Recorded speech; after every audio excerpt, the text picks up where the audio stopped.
네, 새누리당 비박계 대규모 탈당 하루 앞두고 의원 총회가 열렸습니다. 정우택 원내대표의 발언 함께 듣고 계셨는데요. 제가 관련해서 대담 이어가 보겠습니다.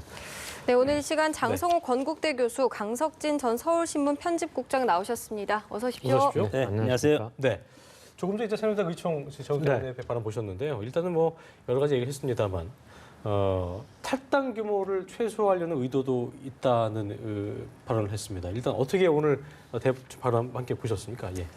태풍 전야하고 이미 탈당을 예고했기 때문에 안 할 예. 수 없지 않겠습니까? 하기야 뭐 정계 은퇴를 해도 다시 대통령 출마를 하는 우리 정치 현상이기 때문에 어떻게 될지는 모르지만 어차피 유승민, 김무성 대표는 탈당을 하고 여기에 탈당을 지금 만료하는 친박계 세력 그리고 지금 원내대표가 지금 말씀도 하셨지만 지금 집요하게 탈당을 지금 만료하고 있는 것 같습니다. 그래서 일단은 탈당한 세력은 30명 안팎으로 될 가능성이 있고 30명이 넘으면 탈당이 어떤 그 충격파가 새누리당한테 있겠지만 30명 이하로 떨어진다면 네. 이것에 대한 충격은 사실은 최소화될 가능성도 있고 어차피 저는 갈라설 사람들은 갈라서야 된다고 봅니다. 이것이 갈라선다고 하더라도 박근혜 정권을 탄생시킨 새누리당의 본진 아니겠습니까? 예. 대선 때도 본부장도 하시고 이런 분들이 탈당을 한다고 해서 그것을 면피한다고 생각하면 절대 그것은 어떻게 보면은 착각이라고 생각합니다.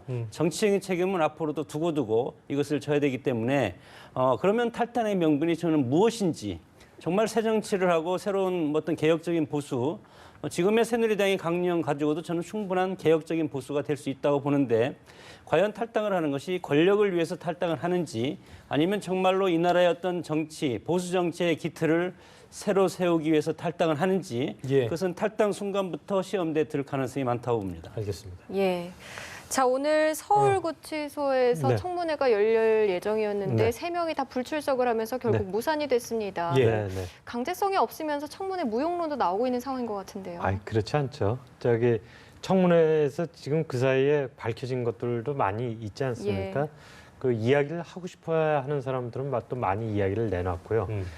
이 최순실 씨나 저기 안종범, 정호성 이 세 사람은 이제 뭐 우리 흔히 속담으로 앉아서 굶어 죽거나 담 넘다 맞아 죽거나 마찬가지다. 그러면 담 넘다는 말처럼 이래도 처벌받고 저래도 처벌받게 생겼으니까 지금 안 나오겠다는 건데 네. 그거는 뭐 국민의 공분을 살 일이기는 하지만 그러나 그러한 사람들의 모습을 보여주는 것도 그게 저기 국민적 심판에 도움이 된다고 생각을 하고요. 예. 다만 그러니까 이제 우리 정치 공동체의 구성원의 한 명으로서는 그 국회에서 청문회가 열린다든지 그러면 참석해야 될 의무가 있죠. 그리고 그 의무를 이행하지 않으면 처벌도 받게 돼 있고요. 그런데 문제는 처벌을 감수하고서라도 나가지 않겠다고 하는 것 또한 그 사람들의 권리일 수는 있습니다. 밉지만. 예. 그리고 우리 형사소송법에 보면 불리한 진술을 강요당하지 않을 권리가 있습니다. 이거는 수사나 재판에서 그렇죠. 이 입법부의 그 청문회하고는 좀 다른 성격이기는 합니다만은 그래도 그 법의 정신은 자기한테 불리한 진술을 강요받지 않는다는 점을 갖다가 본인이 권리로서 갖고 있다는 거거든요. 네. 그렇기 때문에 청문회에 참석하지 않았을 때 그것을 강하게 압박하기 위해서 엄벌을 해야죠. 법이 허용한 법에 내에서 엄벌을 처하긴 하지만 그 사람들이 나오지 않겠다. 나와도 진술하지 않겠다고 하는 것에 대해서는 그것 또한 우리가 저기 법적으로 그 권리로서 인정은 해야 될 것 같고요. 지금 말씀하신 것 관련해서 하나만 더 덧붙인다고 네. 한다면 지금 이렇게까지 된 데는 국회가 지금까지 동행명령장을 발부를 해서 데리고 와야 될 그 많은 사람들 또 그렇게 회피했던 사람들에 대해서 엄벌이 안 이루어졌던 겁니다. 국회도 그냥 우야무야 했고 검찰이나 법원에서도 우야무야 해가지고 그저 지금까지 제가 듣자 하니까 20몇 명이 그 사법 처리 대상이 됐는데 그중에 유죄 판결을 받은 건 2명이고 그 2명도 벌금형 조금 받았다는 거 아니에요? 네. 그래서 이걸 엄벌을 하는 선례를 세우지 못한 국회, 검찰, 법원이 지금 이런 사태들을 갖다 보여주게 된 원인이고요. 앞으로 이번 차제에 엄벌에 처한 다음에 앞으로 어떤 일이 있어도 국회 청문회에는 참석하지 않으면 엄벌을 한다는 것을 선례로 세워놨으면 좋겠습니다. 예. 19년 만에 그 교도소, 그러니까 청문회가 되겠는데, 구치소 청문회가 되겠는데, 어쨌든 일단 오전은 맹탕이 됐고요. 오후에는 이제 감방으로 직접 찾아가서 비공개로 시작을 한다, 그러니까 청문회를 진행한다고 하는데, 일단 뭐 국조특위위원들이 이걸 예상하지는 못하지 않았을 거고요. 일단 뭐 오전에 나오지 않은 것에 대해서 상당히 좀 강하게 반발을 하기도 했고, 또 김성태 위원장은 국회 모욕죄로 고발하겠다고 얘기했는데, 그 상황 어떻게 보셨어요? 뭐 19년 만이라니까 국회에서는 일단 뭐 소기의 성과를 거둔 것 같습니다. 예. 그러나 실질적인 성과가 있겠습니까? 과거에 장영자 씨도 똑같은 케이스로 해서 누워 있는 모습만 사진 같이 찍고 나온 경우가 있는데, 오늘도 물론 어떤 그런 이득이라든가 성과가 있을지는 모르겠지만, 그러나 이것이 증인 선서도 하지 않고 그런 상황에서 증인적인 효력도 없을 것이고, 위증을 한다고 해서 위증적인 어떤 처벌도 받지 않을 것이고, 물론 국회 모욕죄라고 고발은 하겠지만 한다고 이미 김성태 위원장이 제시하지 않았습니까? 네. 그러나 그것도 불리하게 진술 거부할 권리는 자기한테 불리한 진술은 거부할 수 있다는 그런 권리가 있기 때문에, 이것이 아무리 동행명령을 거부한다고 해서 처벌에는 한계가 있지 않겠습니까? 이런 상황에서 지금까지 저는 국회가 무엇을 했나, 그리고 오늘 들어가는 모습도 보면 어떻게 보면 절차적 민주주의라든가 그런 것들보다도 국회의원들이 어떤 권력자의 모습으로 저는 국민들이 볼 가능성이 상당히 많습니다. 물론 국민들의 대표기관으로서 국민의 알 권리를 해소하는 차원에서 시원스럽게 해야 되는데, 시원스럽게 지금 나올 수 있는 것이 있겠습니까? 이것은 어차피 삼권 분립 차원에서 국정조사와 사법적인 단죄는 다른 겁니다. 그런 상황에서 동행명령권을 거부하면 그 거부에 대한 강력한 처벌, 미국과 같은 그런 것들을 이미 해야 되는데, 국회의원들은 지금까지 그런 것도 하지 않고 입법적인 보완도 하지 않고 그냥 가서 문 열어달라, 우리가 국회의원이고 우리가 특위의원이니까 우리가 그냥 문 따고 들어가서 하겠다. 그런데 이거 하기는 하지만 이것이 법적인 효력 증거가 없는데, 단지 이렇게 해서 국회의 존재감이 우리가 이렇게 열심히 일하고 있다, 이런 것들을 국민들한테 선전하기 위한 선진의 장으로 저는 삼는다는 그런 모습, 그 자체가 저는 잘못됐다고 보고, 정말로 실질적으로 하려면 동행명령에 대한 강제 입법 그런 것들을 이번 기회에 만들고, 그리고 재판 중인 사안이라도 국회에서 부르면 나와야 된다, 이런 것들을 국회에서 법으로 통과시키는 것이 저는 우선적으로 해야 된다고 봅니다. 예. 지금 장 교수님께서는 간방 청문회가 뭐 국민들에게 보여주기 위한 것이다, 이렇게 말씀을 하셨는데 어떻게 보시나요? 지금 중계는 안 되고 있으니까 예. 보여주는 건 하고 있는 아닙니다만, 하여튼 상황이죠. 구치소까지는 이제 갔으니까 네. 예. 보여주기 위한 거고, 사실 청문회가 우리나라에서 어제 오늘의 일이 아니죠. 국회의원들이 뭐 보여주기 위해서 거기 뭐 제대로 캐묻지도 못하면서 호통만 치고 뭐 그런 모습들에 대해서 비판은 많이 있었죠. 이번에도 뭐 그런 경우들이 한두 가지가 아닙니다만은, 그 지금 하여튼 감방 안에까지 공개하고 있는 거는 아니고, 네. 다만 이제 그 안에 소식들이 국회의원들이 여러 들어갔으니까 이제 전해져 나오겠죠. 그리고 최순실 씨는 여태까지 안 했는데 별로 할 가능성이 높아 보이지 않고요. 그런 점에 있어서 실효적인 어떤 진실을 갖다 밝혀내는 데는 좀 한계가 있겠지만, 그럼에도 불구하고 이러한 시도들을 통해서 우리 정치제도, 그다음에 국회에서의 이런 청문회 제도가 한 발 한 발 전진해 나가는 것만은 분명히 사실이라고 저는 생각을 합니다. 네, 결과적으로 안민석 의원 얘기는 이제 강제 구인을 못하는 이유라는 게 법적 근거가 없어서고, 네. 또 이것 때문에 강제 구인법 만들어서 원포인트 통과시켜보겠다고 얘기했는데요. 이게 뭐 1월 15일까지 국조특위 기간이기 때문에 그 전에 이제 원포인트 통과시켜서 또 한 번 청문회를 열면 어떻겠느냐, 이런 의도인데, 예, 가능한 것입니까? 예. 그 사이에 될까요? 연말 연시고 그런데 그거는 네. 이제 좀 다음 과제로 넘길도 뭐 그렇게 큰 무리는 아니라고 생각합니다. 알겠습니다. 애초에 이제 접견 금지 조치 최순실 씨라든가 이 세 명에 대해서 한 것이 2017년 1월 21일까지 접견 금지를 지금 법원에서 명령을 했거든요.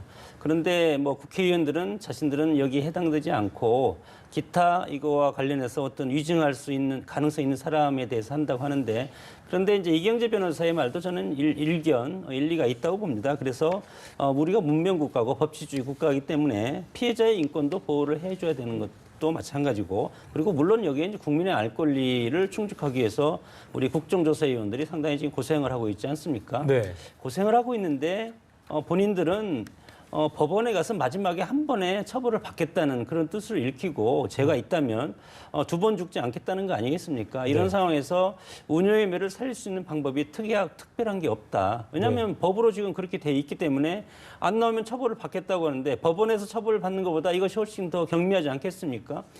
기껏해야 5년 이하의 징역에 처한다고 했는데 이것도 재판에 가면 이런 어떤 정당한 사유가 없을 경우, 근데 다 지금 사유를 제출하지 않았습니까?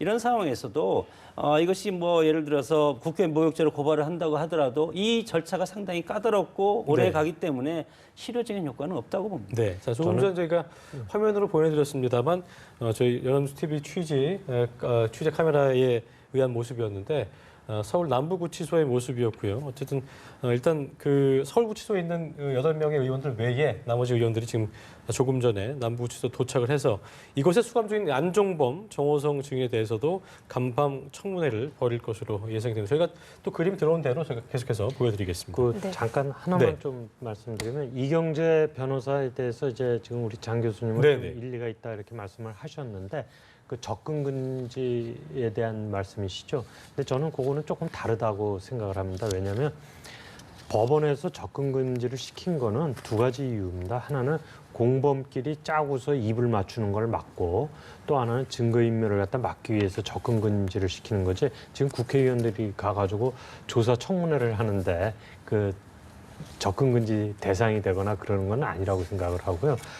그다음에 이경재 변호사가 이제 또 한 가지 이야기는 입법부에서 이렇게 하면 사법부를 무력화시키는 거라고 그랬는데 예. 법원의 접근 금지 명령만으로 국정조사를 갖다 못하게 하면 그것 또한 사법부가 입법부를 무력화시키는 거라고 생각을 합니다. 그래서 그거는 좀 조정이 필요한 것이지 어느 쪽 말이 딱 맞다 이렇게 이야기해. 그렇다고 이제 사법부와 입법부의 절충을 얘기하셨는데 그게 실질적으로 어떻게 절충이 아니 그 쉽게 일어나기 법조항을 쉽지 만들어야죠. 이제 네. 저 접근 금지 명령에 관해서 네. 뭐 국회 국정조사라든지 이런 특별한 경우에는 예외로 한다든지 그런 걸 넣어야 되겠죠. 근데 이제 법이 사실은 근본적인 것은 인권 보호가 원래 민주주의의 출발은 인권을 보호하기 위해서 법을 만든 거 아닙니까? 제왕절은 절대군주로부터 시민권을 보호하기 위해서 법치를 만들었기 때문에 여기에서는 인권이라는 것은 피해자, 잘못한 사람도 최소한의 인권을 보호해준다는 것은 법은 가장 보수적으로 해석해야 되는 것이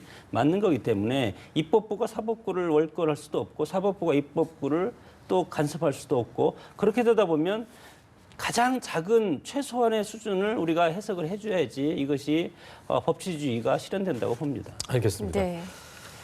자, 오늘 특검팀이 김종전 문체부 차관을 다시 소환해서 조사를 하고 있습니다. 예, 이제 3일째죠. 사흘 예. 연속 특검에 출석을 하는 건데요. 김종 차관 삼성그룹으로부터 받은 지원금에 대해서 대가성이 있는지 없는지 조사를 받고 있는데 예. 어떤 결론이 나올 거로 보시나요? 김종 차관이 굉장히 중요한 인물 같습니다. 세 번씩이나 이렇게 부를 때는. 그러면 왜 세 번씩이나 부를까? 입을 잘 안 열고 있거나 알아볼 게 많거나 아니면 특검이 지난 며칠 동안 조사한 결과 김종 차관의 입을 통해서 퍼즐을 더 맞춰야 될 새로운 정보들이 나와 있거나 그런 세 가지 이유일 것 같은데 저는 지금 김종 차관을 세 번째 부른 것도 주목해야 되고 문영표 전 보건복지부 장관도 조사하려고 하고 있고요. 홍한선 전 국민연금 기금운용부장도 조사하지 않았습니까? 예. 그래서 이렇게 총체적으로 하는 그 포커스가 뇌물죄에 있는 것 같습니다. 네. 그리고 김종 차관은 그 중에서도 이제 승마 관계나 그 스포츠계를 통해서 삼성 돈을 갖다 많이 그 최순실 쪽으로 흘러가게 만들지 않았습니까? 저 정유라하고 장시호 쪽으로. 그래서 그 부분에 아마 집중해서 지금 조사를 하고 있는 게 우선 하나인 것 같고요.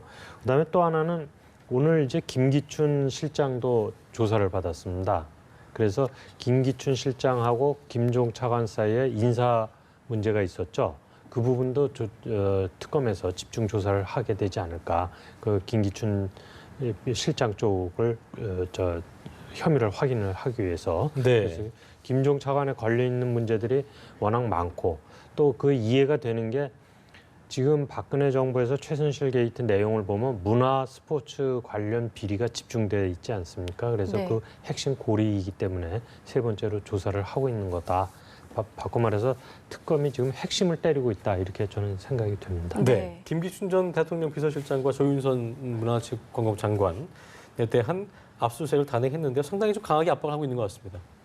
오늘 뭐 문영표, 김진수 청와대 전 보건복지 비서관이죠. 예, 예. 이것을 보면 대통령이 연관성을 특검에서 지금 핵심적인 고리를 한번 밝혀보고자 아니면 밝히지 않더라도 이 커넥션이 어떻게 된 것을 특검이 마지막 지금 단계 아니겠습니까? 그래서 이것이 특검 조사와 헌재와 별개로 가지만 그러나 특검이 조사가 또 헌재가 따라올 가능성이 상당히 많기 때문에 1차적으로 보면 이것이 뇌물죄가 성립되냐 안 되냐는 김종 전 차관이 가장 저는 중요한 핵심 키워드를 지금 가지고 있기 때문에 네.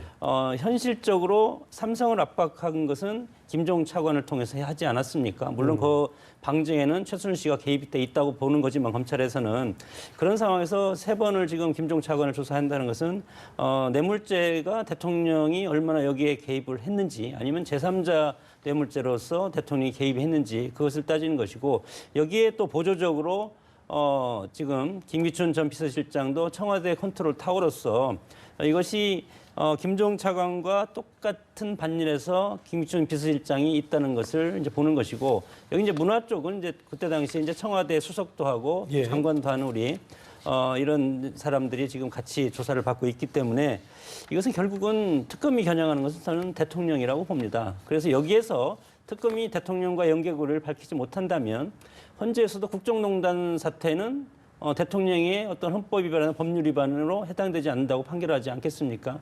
그런 상황에서 어차피 이것은 법적으로 특검에서 강력하게 조사를 해서 이 연결고리를 분명하게 규명할 필요는 있다고 봅니다. 예. 예. 자, 특검팀의 수사도 빠른 속도로 지금 진행이 네. 되고 있습니다. 이르면 이번 주 안에 뭐 청와대 압수수색을 하겠다 네, 이런 네. 이야기도 있었는데 네. 검찰이 갔을 때는 조사가 이루어지지 않았잖아요. 예, 이번에는 그렇습니다. 어떨 거라고 보시나요? 이번도 저는 그렇게 순조롭게 이루어지기는 조금 어렵다고 봅니다. 왜냐하면 청와대는 끝까지 이제 어떤 핑계를 대서라도 최소화시키려고 하지 않겠습니까? 다만 만일 이 특검팀 수사에 그런 식으로 대응을 하게 되면 저는 촛불 민심은 호랑이로 변할 거라고 생각을 합니다. 두 가지 이유인데 하나는 박근혜 대통령이 특검 수사에 협조하겠다고 약속을 한 바가 예. 있고요. 그다음에 두 번째는 특검 수사마저 무력화시키려고 한다고 하면 이제 시민들한테 남은 방법이 별로 없다고 생각을 할 수가 있기 때문에 그 호랑이로 변할 거다 이렇게 생각을 하는데 다만 지금 예상은 조금 어렵기는 해도 군사상 비밀을 요하는 곳이라는 이유를 지금 대오지 않았었습니까?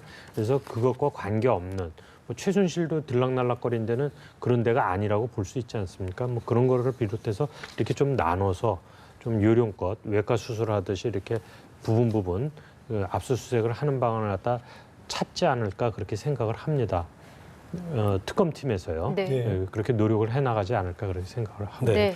자, 그리고 뭐 관심을 모으는 건 이제 오늘 뭐 이제 검찰이 우병우 수석에 대한 수사를 이제 종결을 했는데 네. 자인을 했죠. 뭐 크게 이제 당사자가 협조를 안 했기 때문에 참 수사에 어려움이 있었다는 얘기를 했는데요. 특검에서 이제 결과적으로 이제 그 검찰에서 수사서를 일체를 넘겨받았고요. 직권남용 외에도 이제 뭐 개인적인 비리 혐의 전반을 좀 캐보겠다고 했는데 이전과는 좀 다른 영상을 보일 수 있을지 좀 더 또 우병우 수석의 어떤 그런 황제 수사 논란도 그렇고요. 그 부분도 좀 난제도 있을 것 같은데 어떻게 그걸 헤쳐나갈지도 좀 주목이 되는 것 같아요. 어차피 창과 방패의 대결 예. 아니겠습니까? 그러나 과거에 우병우 전 수석은 검찰에서 창의 역할을 상당히 많이 해봤기 때문에 이거에 대한 어떤 구조적인 어떤 모습을 꿰뚫어 보고 있다는 것이 이제 차이점인데 그럼에도 불구하고 검찰과 특검에서 우병우 수석을 압박해서 밝히지 못한다면 그건 어쩔 수 없는 거 아닙니까? 그럼 우리가 의혹을 가지고 우병우 수석을 처단할 수는 없지 않겠습니까? 이런 상황에서 1차적인 검찰 수사에 일단 한번 걸렀고 그리고 지난번에 청문회에 나와서 상당히 청문위원들이 상당히 다양한 각도에서 추궁을 했지만 그거에 대해서 잘 빠져나갔는지 아니면 정말 개입이 없었는지 그것은 우리가 검찰이나 특검이 사법부의 어떤 조사를 통해서 국민들한테 알리고 처벌을 할 필요가 있는데 여기서조차 나오지 않는다면 그러면 우리가 인민재판으로 갈 수는 없지 않겠습니까? 없지 않지 않습니까? 그런 상황에서 이제는 마지막이다. 그리고 촛불의 어떤 위대함을 우리가 이미 다 알고 있고 이것이 우리 주권제의 위대한 힘 아니겠습니까? 그래서 정치인들이라든가 대통령이라든가 큰 정치인들이 마지막에 자신이 파는 것은 국민을 파는 건데 국민들의 위대함은 누구나 다 알고 있지만 그러나 국민들이 만들어준 것도 또 사법적인 절차, 법적인 절차 아니겠습니까? 예. 그래서 예를 들어서 헌재에 가서 시위하는 것도 좋다. 그러나 일단 우리가 사법적인 절차를 중요시해야 되고 소위 말해서 언론들에서 이제 예를 들어서 뭐 촛불이 횃불이 되고 횃불이 또 뭐 큰 더 들불이 되고 이렇게 하는 것은 좋지만 그럼에도 불구하고 우리가 사법적인 절차는 지켜져야 된다고 봅니다. 알겠습니다. 예. 자, 반면에 이제 귀국을 앞두고 반기문 총장에 대한 금품 수수 의혹이 불거졌습니다. 드디어 예. 대선 주자 지금 지지율도 많이 올랐는데 검증 단계에 들어갔다고 봐야 될까요? 제가 옛날에 신문사 편집국장 할 때요 대선이 있어가지고 검증팀 꾸려가지고 뭐 이렇게 다 하게 하고 예. 저 이중잣대로 되지 말고 똑같이 이제 검증을 하라고 네. 뭐 그러고 그랬던 적이 있었습니다. 그래서 이 검증은 대선만 되면 이제 단골 메뉴인데요. 네. 그 반기문 총장에 대해서도 일종의 검증이 시작됐다고 시작이 된 거죠? 예, 그렇게 알겠죠. 보이고요. 다만 이제 우린 미디어계에서 좀 유념해 주십사 하고 이제 당부드리고 싶은 거는 두 가지인데 하나는 이중잣대는 안 되겠다. 내가 A라는 후보를 갖다 엄정하게 검증을 한다고 하면 B라는 후보, C라는 후보에 대해서도 똑같은 잣대로 검증을 해야 되겠다. 그다음에 두 번째는 우리가 이제 뭐 기사를 쓸 때 늘 마찬가지겠지만 검증의 윤리라는 게 있지 않습니까? 그 팩트 파인딩 하는데 그 엄정한 검증 윤리가 이제 작용을 해야죠. 마찬가지로 어떤 후보를 갖다 검증을 할 때도 그 기사를 쓸 때는 검증의 윤리가 반드시 필요한데 예. 요번에 그 반기문 총장의 그 어떤 잡지에 그 보도 내용을 갖다 이렇게 쭉 보니까 취재를 비교적 열심히는 해서 여러 사람을 취재를 한 것 같기는 합니다만은 그것과 다른 이야기를 하는 사람들에 대한 취재는 없었던 거죠. 그리고 그 취재원이 가려져 있어서 신뢰도가 떨어지고요. 한쪽의 이야기만 들었다는 얘기죠. 예, 그렇습니다. 그래서 네. 그 만찬에 참석했던 다른 사람들이나 뭐 이런 사람들의 이야기 또 네. 반기문 총장 쪽의 이야기 이런 것들을 갖다 조금 더 듣고 썼으면 좋았겠다 그런 알겠습니다. 생각이 듭니다. 네. 예. 오늘 말씀은 여기까지 듣겠습니다. 네. 지금까지 장성우 건국대 교수, 강석진 전 서울신문 편집국장이었습니다 두 분 고맙습니다. 고맙습니다. 네.